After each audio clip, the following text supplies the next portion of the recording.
الحمد لله رب العالمين، الصلاة والسلام على سيد الأنبياء والمرسلين وعلى آله وأصحابه وأهل بيته وأزواجه وذرياته أجمعين. أما بعد فأعوذ بالله من الشيطان الرجيم. بسم الله الرحمن الرحيم. قال الله تبارك وتعالى في القرآن المجيد والفرقان الحميد: سبحان الذي أسرى بعبده ليلا من المسجد الحرام إلى المسجد الأقصى. صدق الله مولانا العظيم، وبلغنا رسوله النبي الكريم الأمين. إن الله وملائكته يصلون على النبي يا أيها الذين آمنوا صلوا عليه وسلموا تسليما. الصلاة والسلام عليك يا سيدي يا رسول الله، وعلى آلك وأصحابك يا سيدي يا حبيب الله. الصلاة والسلام عليك يا سيدي يا نبي الله، وعلى آلك وأصحابك يا سيدي يا نور الله. يا صاحب الجمال ويا سيد البشر، من وجهك المنير لقد نبر القمر، لا يمكن الثناء كما كان حقه. بعد الخدا بزرگ توئی قصہ مختصر.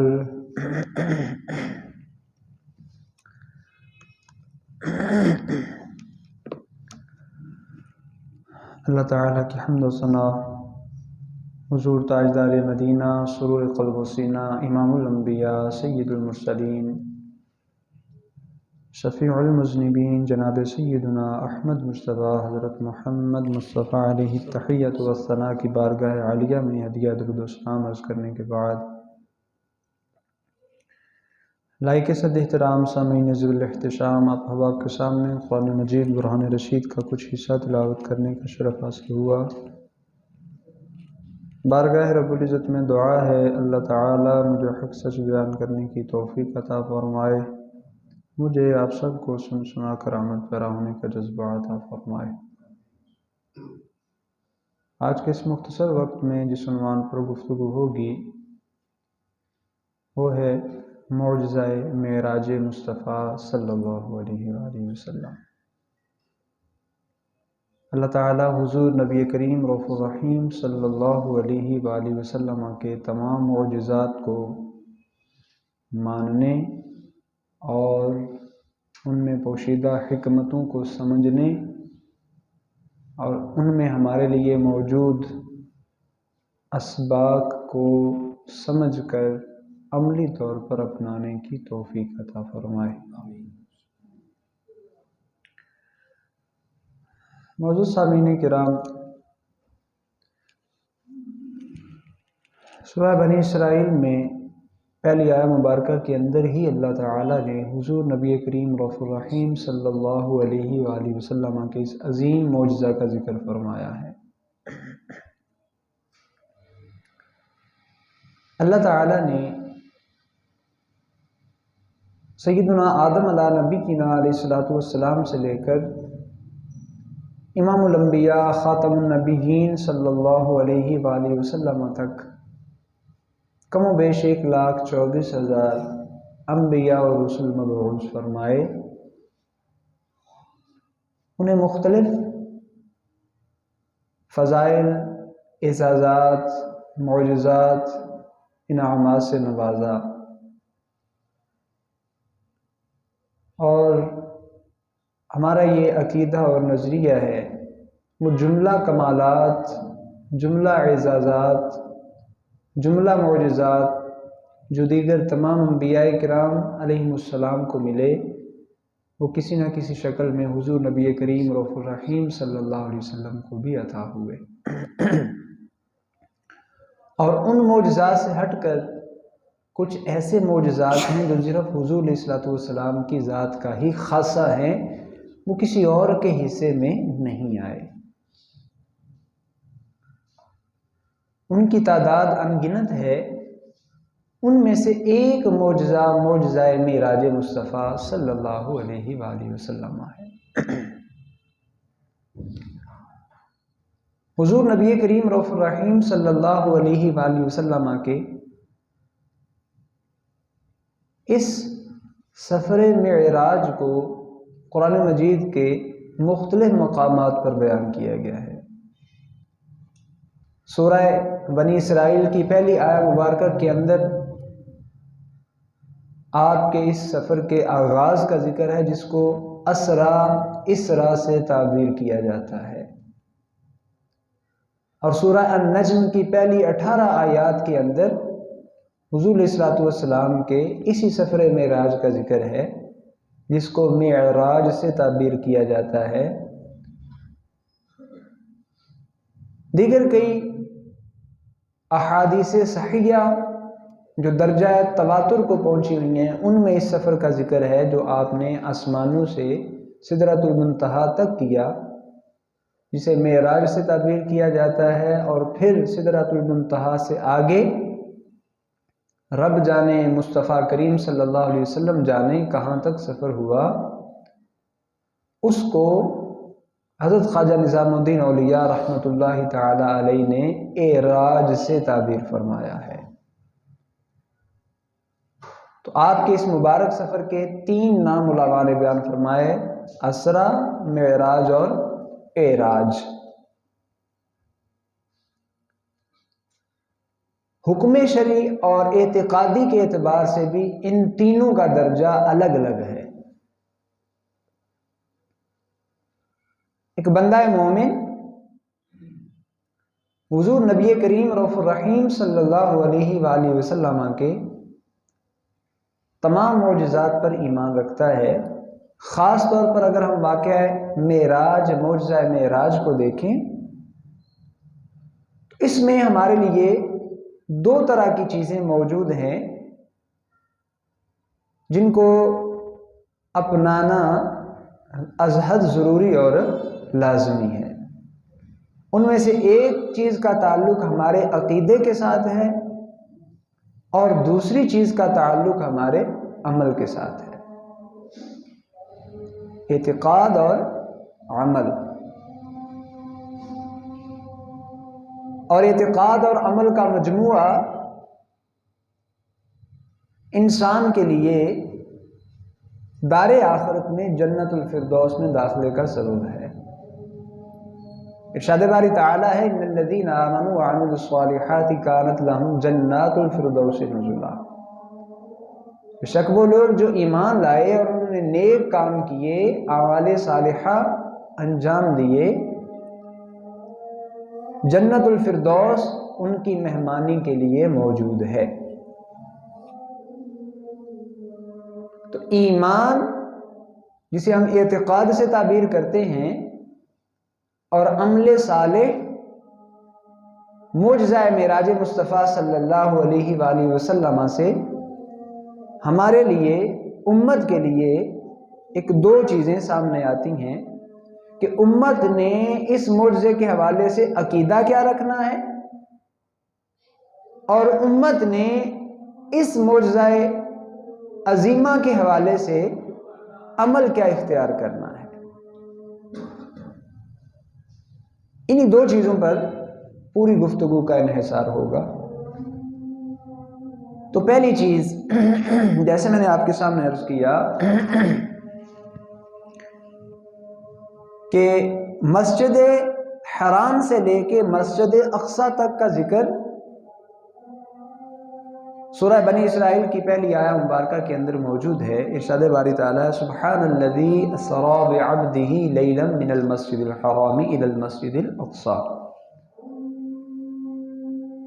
پاک ہے وہ ذات جس نے اپنے عبد خاص کو، بندہ خاص کو مسجد حرام سے مسجد اقصی تک رات کے تھوڑے سے عرصے میں سیر کروائی۔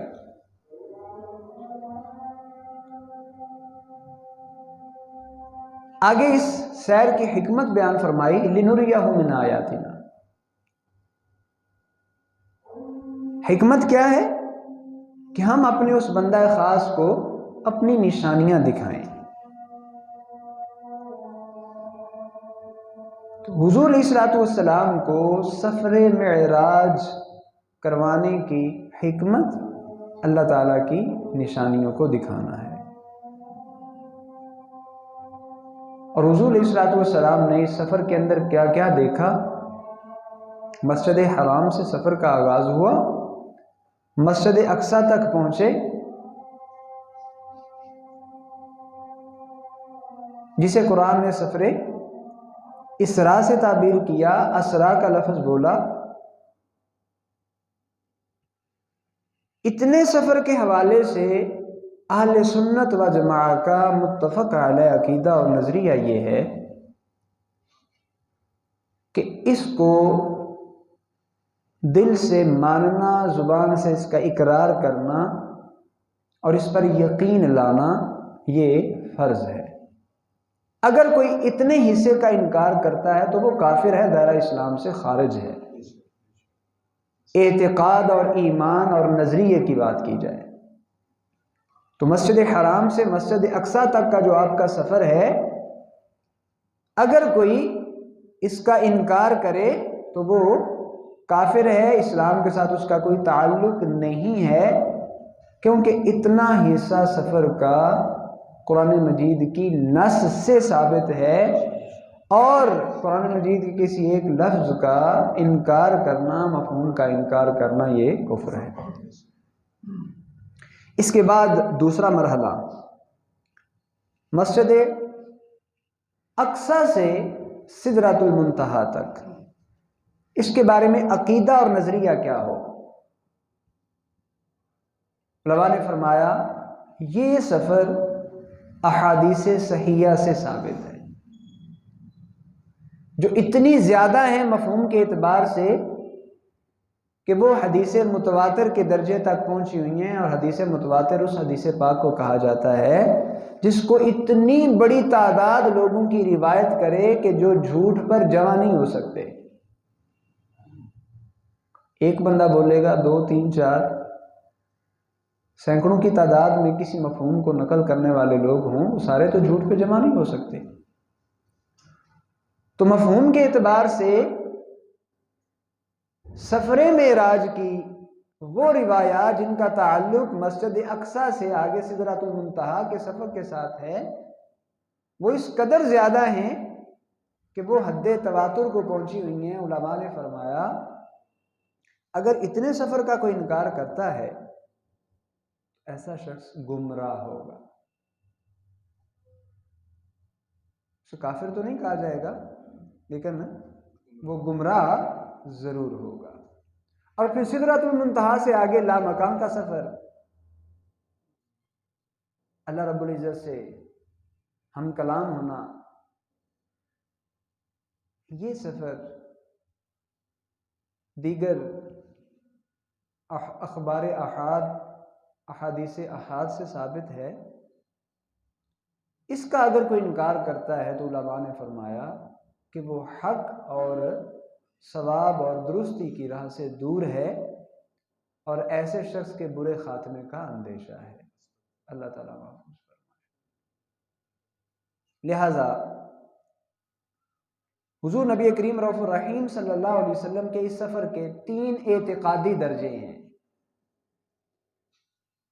پہلے درجے میں اگر نہیں مانتا تو دائرہ ایمان سے ہی خارج، دوسرے درجے کو نہیں مانتا تو پھر گمراہ، اور تیسرے درجے میں حق سے اور ثواب سے دور ہے۔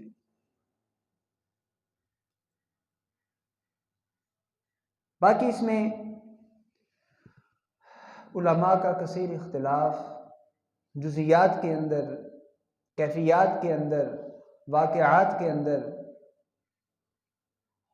پھر اس چیز میں بھی اختلاف کہ آیا یہ سفر روح کے ساتھ تھا، عالم خواب میں تھا یا عالم بیداری میں تھا؟ تو اہل سنت و جماعت کا متفق علیہ نظریہ یہی ہے کہ یہ عالم بیداری میں تھا، روح اور جسم دونوں کے ساتھ تھا۔ اور اس پر دلیل قرآن مجید کا یہی لفظ ہے بِعَبْدِهِ، عبد کا اطلاق لغت کی کسی کتاب سے اٹھا کر دیکھ لیا جائے، روح اور جسم دونوں پر ہوتا ہے، روح پر، صرف روح پر نہیں ہوتا۔ تو یہاں اللہ تعالیٰ نے حضور نبی کریم رؤوف الرحیم صلی اللہ علیہ وسلم کے اس عظیم معجزہ کا ذکر فرمایا۔ اس کے حوالے سے میں نے آپ کے سامنے اہل سنت کا اعتقاد، اس کے درجات کو بیان کیا۔ اسی سفر معراج کا جو دوسرا پہلو ہے، تفاصیل آپ کو معلوم ہے، حضور نبی کریم رؤوف الرحیم صلی اللہ علیہ وآلہ وسلم کس انداز میں مسجد حرام سے مسجد اقصیٰ تک پہنچے، وہاں سے پہلے آسمان، اور پہلے آسمان سے دوسرے، تیسرے، چوتھے، پانچویں، چھٹے، ساتویں، پھر سدرۃ المنتہا، اور اس سے آگے کا سفر کیسے ہوا، اس پر 12 مرتبہ بالتفصیل گفتگو ہوئی۔ جو عملی پہلو اس میں ہمارے لیے موجود ہے، میں آج اس پر بات کروں گا، اور وہ یہ ہے حضور نبی کریم رؤوف الرحیم صلی اللہ علیہ وسلم کو اس خاص سفر کے اندر جنت اور دوزخ کا مشاہدہ کروایا گیا۔ جنت کی سیر کی، دوزخ کا مشاہدہ کیا، اور وہاں آپ کو کچھ منظر دکھائے گئے، اور وہ منظر آپ نے آ کر امت کے سامنے بیان فرمائے۔ کیوں؟ قرآن نے فرمایا نا لِنُرِيَهُ مِنْ آیَاتِنَا، تاکہ ہم انہیں اپنی آیتیں اور نشانیاں دکھائیں۔ ان نشانیوں کو دکھانے کی حکمت ہے۔ اللہ تعالی حکیم ہے، اور حکیم کا کوئی فعل حکمت سے خالی نہیں ہوتا۔ حضور نبی کریم رؤوف الرحیم صلی اللہ علیہ وسلم کو وہ نشانیاں دکھانا، آپ کا امت کے سامنے آ کر بیان کرنا، یہ بھی حکمت سے خالی نہیں ہے۔ اور وہ حکمت کیا ہے؟ پہلی چیز تو یہ، اپنا عقیدہ وہی رکھا جائے جو سیدنا ابوبکر صدیق رضی اللہ تعالیٰ عنہ نے اپنایا، کہ جب اعتقاد کی بات آئے، اگر کفار اعتراض کریں، آج کے دور میں بھی کر رہے ہیں، کلمہ گو بھی کر رہے ہیں، کلمہ پڑھ کر بھی اس معجزہ معراج پہ اعتراض کرنے والے موجود ہیں، تو اس وقت کون سا عقیدہ اپنانا ہے، نظریہ اپنانا ہے؟ سیدنا صدیق اکبر رضی اللہ تعالیٰ، کہ اگر کفار اور مشرکین ان کے پاس جا کر کہیں جی دیکھیں آپ کے دوست تو یہ بات کر رہے ہیں، تو آگے سے جواب کیا آئے؟ اگر وہ فرما رہے ہیں تو اس میں کوئی شک ہو ہی نہیں سکتا۔ تو جس طرح آپ کی اس بات کو من و ان ماننا ہمارے ایمان عقیدے کی ضرورت ہے، اس سے ہمیں ساتھ ساتھ یہ سبق بھی ملتا ہے کہ صرف اسی بات کو ہی نہیں، حضور نبی کریم رؤوف الرحیم صلی اللہ علیہ وسلم نے امت کے لیے جو بھی ارشاد فرمایا اس کو اسی طرح ماننا جیسے آپ نے ارشاد فرمایا، یہ بھی ہمارے ایمان اور عقیدے کی ضرورت ہے۔ اور دوسری چیز، جو کچھ آپ نے ارشاد فرمایا اس پر عمل کرنا بھی ہمارے ایمان اور عقیدے کی ضرورت ہے، ہماری دنیاوی اور قبر کی اور آخرت کی کامیابی کی ضرورت ہے۔ تو اس سفر معراج میں آپ نے جنت کا مشاہدہ، سیر اور دوزخ کا جو مشاہدہ فرمایا، اس میں کچھ خاص واقعات دیکھے۔ ان میں سے آپ نے ایک ایسا گروہ دیکھا جو گروہ فصل بیجتا ہے، بوتا ہے، فصل فوراً تیار ہو جاتی ہے، کاٹتا ہے، پہلی کاٹ کے ہٹتا ہے، دوسری پھر تیار ہوتی ہے، اسے کاٹ کے ہٹتا ہے، تیسری پھر تیار ہوتی ہے۔ بس یہی چکر چل رہا ہے کہ ادھر فصل کٹی، ادھر پھر سے تیار۔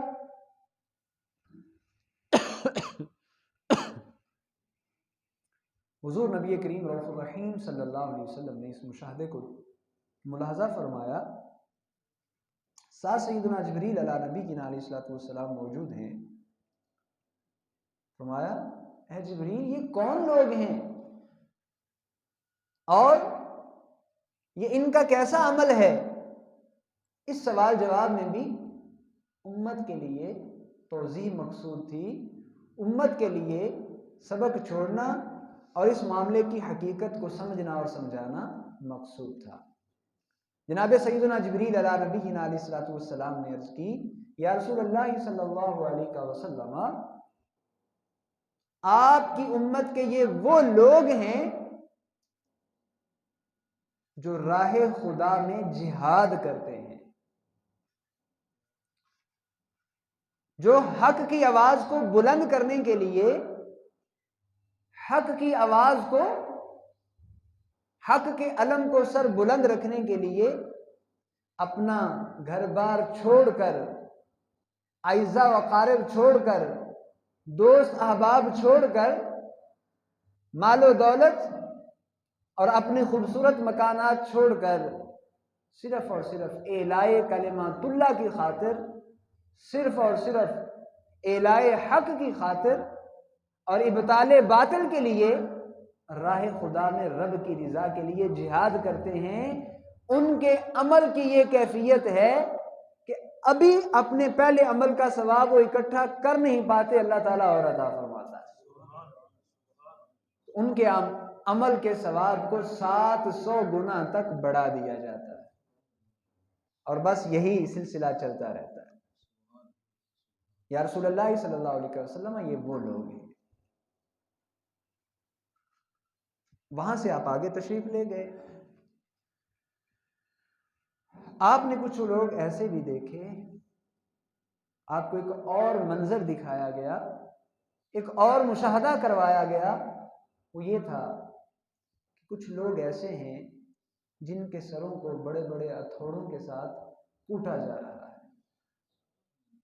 ادھر فرشتے ان کے سروں کو کوٹتے ہیں، وہ ریزہ ریزہ ہوتا ہے، قدرت الہی پھر سے وہ درست ہوتا ہے، پھر سے وہ دوبارہ ہتھوڑا مارتے ہیں، گرز مارتے ہیں، پھر سے وہی کیفیت، اور یہ عمل بار بار دہرایا جا رہا ہے۔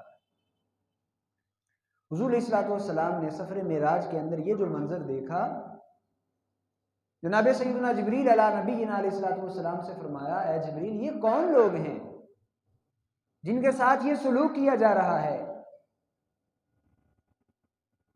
جناب سیدنا جبریل علیہ نبی علیہ الصلوۃ والسلام نے عرض کی یا رسول اللہ صلی اللہ علیہ وسلم، یہ ان لوگوں کا منظر پیش کیا گیا ہے جو نماز میں سستی کرتے ہیں، نماز کا بلاوا آتا ہے اسے بھلا دیتے ہیں، اذان کی آواز بلند ہوتی ہے، مؤذن حی علی الصلاۃ حی علی الفلاح کی ندائیں دے رہا ہے، نماز کی دعوت دے رہا ہے، جلد آؤ نماز کی طرف، جلد آؤ کامیابی کی طرف، لیکن یہ اس کے پکار پر، اس کے بلاوے پر توجہ نہیں دیتے۔ یہ وہ لوگ ہیں۔ آج ہم میں سے ہر شخص کامیابی کے پیچھے دوڑ رہا ہے، اور ہر شخص کی کامیابی کا اپنا اپنا معیار، ہر شخص کی کامیابی کا ایک اپنا اپنا نقطہ نظر، ہر شخص کی کامیابی کا ایک اپنا اپنا نظریہ ہے۔ کوئی کاروبار کی وسعت کو کامیابی سمجھتا ہے، کوئی ملازمت کے اندر اعلیٰ عہدے کو کامیابی سمجھتا ہے، کوئی حکومت کے اندر وزارت اور بڑے عہدے کا حاصل ہو جانا کامیابی سمجھتا ہے، کوئی مال تجارت کے اندر فراوانی کو اپنی کامیابی سمجھتا ہے، اور کوئی مد مقابل کو پچھاڑ دینے کو اپنی کامیابی سمجھتا ہے۔ ہر شخص کی کامیابی کا اپنا معیار ہے، اور پھر جب اس نظریے کے اندر جو کامیابی کا اس نے خود ساختہ قائم کر رکھا ہے مقصود حاصل نہیں ہوتا تو پھر کہتا ہے یہ کیا ہو گیا؟ پھر انسان پچھتاتا ہے روتا ہے، آہو بکا کرتا ہے، گلے شکوے کرتا ہے، ناشکری پر اتر آتا ہے، اور کبھی اس بات کی طرف تو توجہ ہی نہیں دی کہ ہمیں دن میں 5 بار کامیابی کی طرف آنے کی دعوت دی جاتی ہے۔ ہمیں مؤذن کہتا ہے حی علی الفلاح، کامیابی کی طرف آ جاؤ، کامیابی کی طرف آ جاؤ، دوڑے چلے آؤ، لیکن ہم اس آواز پر کان نہیں دھرتے، ہم اس آواز کی طرف توجہ نہیں کرتے۔ ہمارے کام، ہمارے معمولات، ہماری تجارتیں، ہماری ملازمتیں، ہمارے کاروبار، یہ ہمیں زیادہ محبوب ہیں، لیکن مؤذن کی وہ کامیابی کی پکار، کامیابی کا بلاوا، ہم اس کی حقیقت کو گویا بھول بیٹھے ہیں۔ اگر ہمیں ان لفظوں پر یقین ہوتا، ہمارا اعتقاد کامل اور پختہ ہوتا، تو ہم کاروبار کے اجراء کو کامیابی نہ سمجھتے، اذان اور نماز کے اس مخصوص وقت کے اندر اپنی تجارتوں کو ہم نہ سمجھتے، ملازمتوں کو ہم نہ سمجھتے، اپنی دنیاوی معمولات اور مشغولات کو ہم نہ سمجھتے، بلکہ انہیں چھوڑ کر اس نظریے پر پختہ اعتقاد کو اپناتے ہوئے فوراً مسجد میں دوڑے چلے آتے، نماز ادا کرتے۔ یقیناً رب اور رسول اللہ صلی اللہ علیہ وسلم کے اس دعوت کے اندر کسی قسم کا کوئی شک نہیں، اللہ تعالیٰ ہمیں دنیا اور آخرت کی کامیابی سے نوازتا۔ آج اگر ہم فکری طور پر، عملی طور پر، اعتقادی طور پر، معاشی طور پر، معاشرتی طور پر مسائل کا شکار ہیں، تو اس کے اسباب میں سے ایک بنیادی سبب اور بنیادی وجہ یہ بھی ہے کہ ہم نے کامیابی کی اس دعوت کو ٹھکرا دیا ہوا ہے۔ ہم نے فلاح اور عزت اور شرف اور بلندی اور کامیابی کی اس دعوت پر کان دھرنا چھوڑ دیا ہے۔ ہم نے اس کو اہمیت ہی نہیں دی، ہم نے اس کو ایک روٹین کی چیز سمجھ کر ادھر سے سنا ادھر سے نکال دیا والی بات کر دی۔ اور پھر رسول اللہ صلی اللہ علیہ وسلم کو ایسے لوگوں کا منظر معراج کے موقع پر کیا دکھایا گیا کہ جو لوگ اسی دعوت کو ایک کان سے سنتے دوسرے سے نکال دیتے ہیں اور اس پر عمل نہیں کرتے، اس دعوت پر لبیک کہتے ہوئے اللہ اور اس کے رسول صلی اللہ علیہ وسلم کے حکم کی بجا آوری کے لیے مسجد میں حاضر نہیں ہوتے، ان کے سروں کو دکھایا گیا کہ کوٹا جا رہا ہے کہ یہ وہ لوگ ہیں جنہوں نے اللہ تعالیٰ کی دعوت کو ٹھکرایا، آج ان کا انجام اور حشر یہ ہو رہا ہے۔ اللہ تعالیٰ ہمیں نمازوں کے اندر سستی سے محفوظ فرمائے، اور نماز تو ایک ایسی چیز ہے جسے بندہ مومن کی معراج کہا گیا۔ رسول اللہ صلی اللہ علیہ وسلم کی معراج تو دیدار باری تعالیٰ ہے، اور ہماری معراج کیا ہے؟ ہم اس نماز کی حقیقت کو اپنا لیں۔ ہماری معراج کیا ہے؟ اب اندازہ کریں کہ اللہ تعالیٰ نے یہ جو ہمیں نماز کا طریقہ عطا فرمایا ہے، آج تو سائنس اس پر تحقیق کر رہی ہے کہ اس کے سائنٹیفک کیا فوائد ہیں۔ انسان اگر اس پریکٹس کو دن میں اتنی مرتبہ کرتا ہے تو اس کو سائنسی اور فزیکلی کیا فائدہ ہوگا، لیکن ہمارا اس کے ساتھ تعلق نہیں ہے۔ وہ فوائد جو اللہ تعالیٰ نے اس میں مضمر اور پوشیدہ رکھے وہ تو حاصل ہونے ہی ہونے ہیں۔ انسان یہ پریکٹس کیوں کرے، یہ عمل کیوں اختیار کرے؟ اس لیے کہ یہ بندہ مومن کی معراج ہے، اس لیے کہ اس میں رب اور بندے کا تعلق آپس میں قائم ہوتا ہے۔ جب بندہ الحمدللہ رب العالمین کہتا ہے تو اللہ تعالیٰ فرماتا ہے میرے بندے نے میری تعریف کی۔ الرحمن الرحیم کہتا ہے تو اللہ تعالیٰ فرماتا ہے کہ میرے بندے نے میری صفات کا ذکر کیا۔ مالک یوم الدین کہتا ہے تو اللہ تعالیٰ فرماتا ہے کہ میرے بندے نے میری بڑائی اور عظمت کا اقرار کیا۔ ایاک نعبد و ایاک نستعین کہتا ہے تو اللہ تعالیٰ فرماتا ہے کہ یہ میرے اور میرے بندے کے لیے ہے۔ ایاک نعبد کا تعلق میرے بندے نے اس بات کا اقرار کر لیا ہے اور اس کو عملی طور پر اختیار کر لیا ہے کہ وہ سجدہ ریزی کرے گا تو صرف میرے سامنے، اپنے سر کو مٹی کے اندر ملائے گا تو کس کے لیے؟ صرف میرے لیے۔ اور ایاک نستعین، اب جب اس نے اپنا آپ مٹی میں رول ہی دیا ہے، اب مجھ سے جو مانگے گا میں اس کی مدد بھی کروں گا، اسے دوں گا بھی۔ اور اہدنا الصراط المستقیم سے لے کے ولضالین تک 3 آیات اللہ تعالیٰ فرماتا ہے کہ یہ میرے بندے کے لیے ہے، اور میرے بندے نے مجھ سے جو مانگا میں نے اسے عطا کر دیا۔ اب آپ اندازہ کریں، 4 رکعتیں فجر کی ہیں، 12 رکعتیں ظہر کی ہیں، 8 رکعتیں عصر کی ہیں، اور پھر 7 مغرب کی، 17 عشاء کی، ان سب کو جمع کریں اور اندازہ کریں کہ کتنی مرتبہ انسان ان رکعتوں کو ادا کر کے ایک دن میں اپنے رب کے ساتھ ہم کلام ہونے کا شرف حاصل کرتا ہے۔ اور یہ چیز انسان کو کس میں حاصل ہوتی ہے؟ نماز کے اندر۔ وہی نماز جسے کامیابی کی دعوت اور کامیابی کا عملی نقطہ بیان کیا گیا ہے۔ قرآن نے دوسرے مقام پر یہ بھی فرمایا قد افلح المؤمنون الذین هم فی صلاتهم خاشعون، کامیاب ہو گئے مومنین جو اپنی نمازوں کے اندر خشوع و خضوع اختیار کرتے ہیں، جو اپنے رب کا خوف رکھتے ہیں، ڈرتے ہیں، اس کے سامنے جھک جاتے ہیں۔ تو سفر معراج میں نبی کریم رؤوف رحیم صلی اللہ علیہ وسلم نے ملاحظہ فرمایا کہ وہ لوگ جو نماز کی دعوت کو ٹھکرا دیتے ہیں، مسجد میں نہیں آتے، نماز ادا نہیں کرتے، اور اس پیغام کو اپنے ذہنوں پر بوجھل سمجھتے ہیں، ان کے ذہنوں کو، ان کے دماغوں کو، ان کے سروں کو بڑے بڑے گرزوں اور ہتھوڑوں کے ساتھ کچلا جا رہا ہے۔ ہمارے لیے کیا سبق ہے؟ ابھی تو زندگی موجود ہے، کتنی ہے یہ اللہ بہتر جانتا ہے۔ پہلے جو سستیاں ہو چکی ان کا ازالہ کرنے کا ہمارے پاس موقع موجود ہے، کیا جا سکتا ہے۔ نمازوں کی کوتاہیاں ان کی قضا کی جا سکتی ہے، حقوق العباد کی کوتاہیاں ان کی معافی مانگی جا سکتی ہے، انہیں اب بھی پورا کیا جا سکتا ہے۔ آنکھیں بند ہونے کے بعد پھر یہ موقع نہیں ملے گا۔ تو اسی موقع کو غنیمت جانتے ہوئے جو قضا ہوئی ان کی قضا کر لی جائے، اور آئندہ کے لیے پختہ ارادہ کر لیا جائے کہ انشاءاللہ آئندہ کوئی نماز قضا نہیں ہوگی۔ اللہ تعالیٰ عمل کی توفیق عطا فرمانے والا ہے۔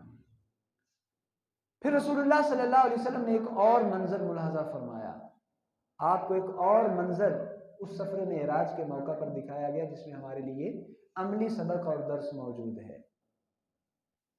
آپ نے دیکھا کہ کچھ لوگوں کے چیتھڑے، گوشت کے لوتھڑے ان کے جسم کے اوپر لٹک رہے ہیں،